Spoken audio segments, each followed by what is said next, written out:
इतिहास के पन्नों में अक्सर कई ऐसी कहानियां दब जाती हैं जो असल में बहुत बड़े नामों की परछाई के पीछे छिपी होती हैं।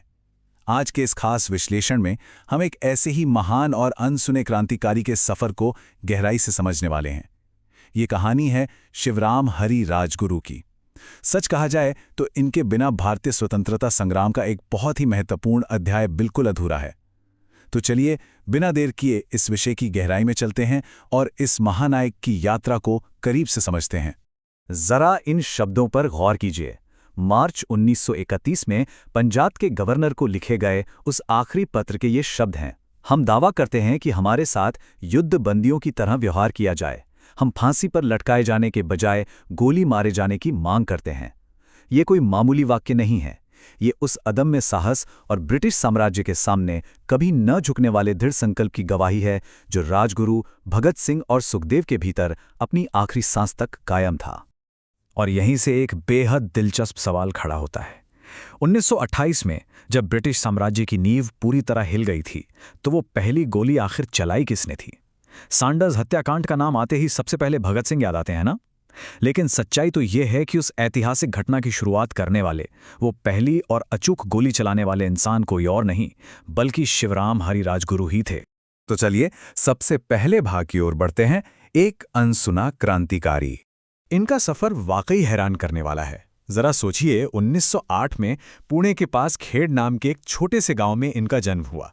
बचपन में ही पिता का साया उठ गया था और महज 15 साल की उम्र में 1923 में विद्या की चाह में इन्होंने घर छोड़ दिया और वाराणसी चले गए। वहां से इनकी वैचारिक यात्रा ने ऐसी करवट ली कि 1928 आते आते ये कानपुर में हिंदुस्तान सोशलिस्ट रिपब्लिकन एसोसिएशन यानी HSRA में शामिल हो गए और अंततः 1931 में लाहौर में इन्हें फांसी दे दी गई। एक छोटे से गांव का लड़का कैसे देखते देखते आज़ादी की लड़ाई के बिल्कुल केंद्र में पहुंच गया, ये सच में अविश्वसनीय है। आइए अब दूसरे हिस्से पर आते हैं, विद्वान से निशानेबाज। इनके जीवन की ये दो बिल्कुल अलग अलग रूप सच में चौंका देते हैं। मतलब एक तरफ तो वो बनारस के एक विद्वान थे। वहां उन्होंने हिंदू धर्मग्रंथों का इतना गहरा अध्ययन किया कि सिद्धांत कौमुदी जैसे जटिल संस्कृत व्याकरण ग्रंथ को पूरी तरह से कंठस्थ कर लिया था। और दूसरी तरफ हम देखते हैं एक खूंखार निशानेबाज को। पार्टी में शामिल होने के बाद खुद चंद्रशेखर आजाद ने इन्हें निशानेबाजी सिखाई। गुप्त रूप से इन्हें रघुनाथ और महाराष्ट्र जैसे नामों से जाना जाने लगा। एक संस्कृत का विद्वान कैसे संगठन का सबसे खतरनाक और अचूक निशानेबाज बन गया, ये बदलाव सच में कमाल का है।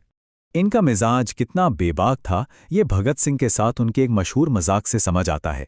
वो अक्सर भगत सिंह से कहते थे, तुम किताबें पढ़ते रहो, मैं अंग्रेजों को गोलियों से पढ़ाऊंगा। उनका राष्ट्रवाद एकदम सीधा और स्पष्ट था।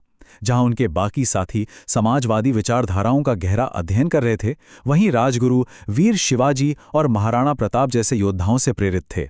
उनका तो सीधा सा मानना था कि बातें करने से ज्यादा कार्रवाई करना जरूरी है। अब बढ़ते हैं तीसरे खंड की तरफ, लाला लाजपत राय का बदला। तारीख थी 17 दिसंबर 1928। लाला लाजपत राय की मौत का बदला लेने की योजना बिल्कुल तैयार थी। पूरा घटनाक्रम कुछ इस तरह से चला। पहला कदम, जयगोपाल ने ब्रिटिश अधिकारी को देखकर इशारा किया।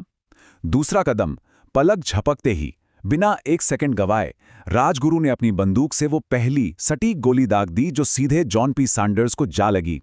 और तीसरा कदम, इसके तुरंत बाद भगत सिंह ने कवरिंग फायर किया ताकि लक्ष्य का अंत सुनिश्चित हो सके। राजगुरु की वो फुर्ती और पहली अचूक गोली ही इस पूरे मिशन की सफलता की रीढ़ थी। लेकिन असली रोमांच तो इसके बाद शुरू हुआ। सैंडर्स की हत्या के बाद लाहौर में चप्पे चप्पे पर पुलिस तैनात थी, मगर इनका वहां से निकलने का तरीका किसी सस्पेंस फिल्म से काम नहीं था। राजगुरु सिर्फ एक बेहतरीन शूटर ही नहीं थे, बल्कि मौके पर तुरंत फैसले लेने में भी माहिर थे। जब भगत सिंह एक अंग्रेज अधिकारी का भेष बनाकर ट्रेन से निकल रहे थे, तब राजगुरु ने एक गरीब फटे पुराने कपड़े पहने नौकर का रूप धारण किया, जो सिर पर सामान उठाए अपने साहब के पीछे पीछे चल रहा था। भेष बदलने की इस चालाकी ने पुलिस को पूरी तरह से चकमा दे दिया। यहां से कहानी एक नया और दर्दनाक मोड़ लेती है। भाग 4, अंतिम और दृढ़ संघर्ष। 1929 में पुणे में इनकी गिरफ्तारी हुई और फिर शुरू हुआ एक ऐसा संघर्ष जिसकी मिसाल मिलना मुश्किल है। जेल की काल कोठरी भी इनके अंदर की आग को बुझा नहीं पाई। राजनीतिक कैदियों के हकों के लिए इन्होंने भगत सिंह और बाकी साथियों के साथ मिलकर महीनों तक भूख हड़ताल की। इस दौरान इन्हें जबरन खाना खिलाया गया, कई अमानवीय यातनाएं दी गई, लेकिन इनका संकल्प रत्ती भर भी नहीं डगमगाया और अंततः 7 अक्टूबर 1930 को लाहौर षड्यंत्र केस में इन्हें फांसी की सजा सुना दी गई। अब आते हैं विश्लेषण के 5वें हिस्से पर, गुप्त और अनुचित फांसी।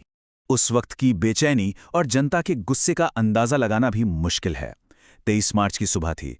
क्रांतिकारियों के परिवार लाहौर सेंट्रल जेल के बाहर उस आखिरी मुलाकात की उम्मीद में खड़े थे, लेकिन जेल प्रशासन ने नियमों का हवाला देकर कई परिजनों को मिलने से साफ मना कर दिया। आहत होकर परिवारों ने भी उस अंतिम मुलाकात का बहिष्कार कर दिया। पूरी जनता को इस बात की भनक तक नहीं लगने दी गई कि सरकार तय दिन से पहले ही फांसी देने की साजिश रच चुकी थी। उस दिन सारे तय कानूनी नियमों को ताक पर रख दिया गया था। 23 मार्च 1931 को शाम 7 बजे ही, यानी समय से काफी पहले, उन्हें चोरी छिपे फांसी दे दी गई। रात के घने अंधेरे में शवों को जेल के पिछले दरवाजे से निकालकर सतलुज नदी के किनारे ले जाया गया।